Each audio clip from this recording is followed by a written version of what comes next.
Hi, my name is Alexis. After taking this class, I learned that incarceration rates have gone down mostly because of police presence. Just the fact that there are police officers around will make people not want to commit a crime because they don't want to get in trouble. Police officers will arrest more people for smaller crimes and are around to arrest people before they commit a crime. For example, high crime areas. Um, Police will be around in these areas that are also known as hotspots because they know that these areas are more susceptible to being victimized. So, in order to stop the the criminals from actually committing a crime in these areas, they will do more patrols in those areas, um, just so that they know, hey, we're around, don't commit a crime. We walk around, patrol, and everything. People don't like getting in trouble, so the best way to stop people from committing a crime is for the officers to actually be around and going around and patrolling. um, Hotspot areas are being more monitored by police officers, and police officers are making sure that there's no crime being committed, like I said. And by police officers being around in the high crime neighborhoods, they have more of a chance of stopping people before they commit a crime. Another crime that's really popular are drugs. Drugs are included in this category, which also includes cannabis. Cannabis is considered a criminal activity, even though it's legal in a state, it's not legal on a federal level.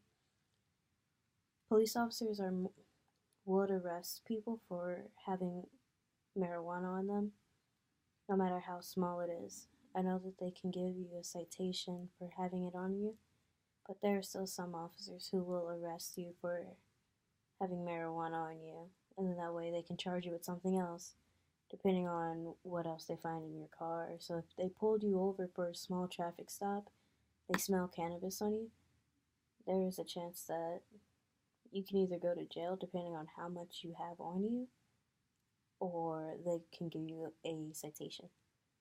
I know that they can charge you with possession, and then, like I said, depending on how much marijuana you actually have on you, they can try to charge you with trying to distribute the marijuana. So it just depends. Um, this class has educated me more about how the system works, and that there are statistics for how many people are getting arrested for criminal activities, especially for drug offenses. They're very high, and it's sad that the incarceration rates are high because police officers don't want to help people. They just want to get the people who are a problem off the streets instead of providing them help to stay out of jail. So there's this one website that I know, Erowid, EROWID. According to this website, it says the number of arrests for drugs in 2017 is 1,394,514, which is about 85.4% of the population that's incarcerated.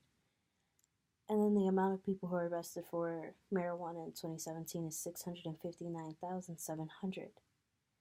The numbers for those who are actually charged with marijuana law violations for possession is only 599,282, or roughly about 90.8% of people. This means that there's a high majority of people who are incarcerated for drugs, and they are currently in prison at the moment, or have been. The data shows that the amount of people who have been arrested for drug charges, including marijuana, is very high.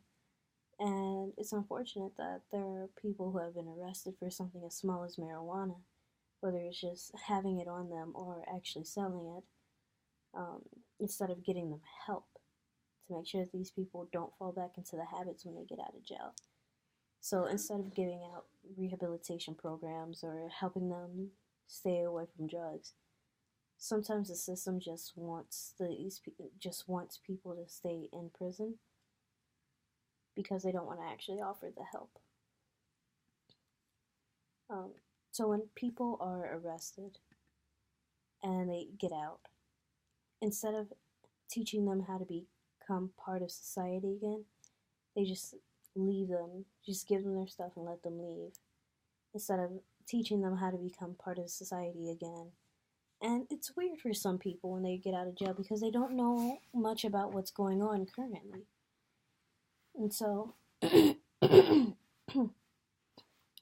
instead of teaching them how to be part of society and how to get an actual job, that way they can make actual legal money, it's just, they just throw them to the wolves, basically. It's more of a not my problem aspect. It's like, I didn't commit this crime. I didn't go to jail. I have a job. Good luck for you. And if inmates were taught how to fit in with society and are taught how to find a job, I think that they can actually do very well. They wouldn't go back to a life of crime. They would know how to actually stay out of trouble and get their lives back on track. The recidivism rate would be low for people when they get out of jail. A solution on how to get both incarceration rates and crime rates low is by having programs that can help people who live a life of crime. For example, if someone has a drug problem, the best solution to keep them out of jail is a rehabilitation program. This program would help people learn how to say no to drugs and learn how to become sober. Trying to become sober is more difficult because once you're used to a routine, that's all there is to it. And then once you're in jail, you know that you need this drug, but you can't get it. And once you're out, usually the first thing that people do is try getting this drug that they wanted. And it's sad because there are so many options for people to get help, but sometimes the system won't let them. So I know that there is one prison, I forget the name of it, that actually teaches the inmates how to become barbers. So they actually have a class and everything to show them how to do it, how to actually cut hair. And some people, when they got out of jail, actually ended up getting a job as a barber, which is great. But for some people, drugs are a difficult thing because your body gets used to it. It depends on it after a while. And the fact that they don't have like a program that's similar to like Alcoholics Anonymous, where it helps you not depend on this drug, it's pretty crazy. Because usually people end up going back to that same routine once they get out, and then they land themselves back into jail, which also increases the incarceration rates. By having a program similar to Alcoholics Anonymous, but for like actual crimes like marijuana, drugs, and then shoplifting too, burglary, it's another solution to the problem. Instead of just throwing people in jail, that's not a solution, that's a temporary solution, not a long term. There needs to be more education for people on how to stay out of trouble, and there's not much of that around. There are a lot of middle schoolers and high schoolers who are also very easily influenced in a life of crime. They want to fit in. For example, if a high schooler goes out to the mall with their friends, a group of friends of this person could probably be like, oh, hey, you should totally steal this. You'd be cool. And they steal it, and then they get in trouble. It's, instead of just tossing this kid into prison, teach them, hey, this isn't right. Like, there's other ways to make friends. You don't have to resort to this life.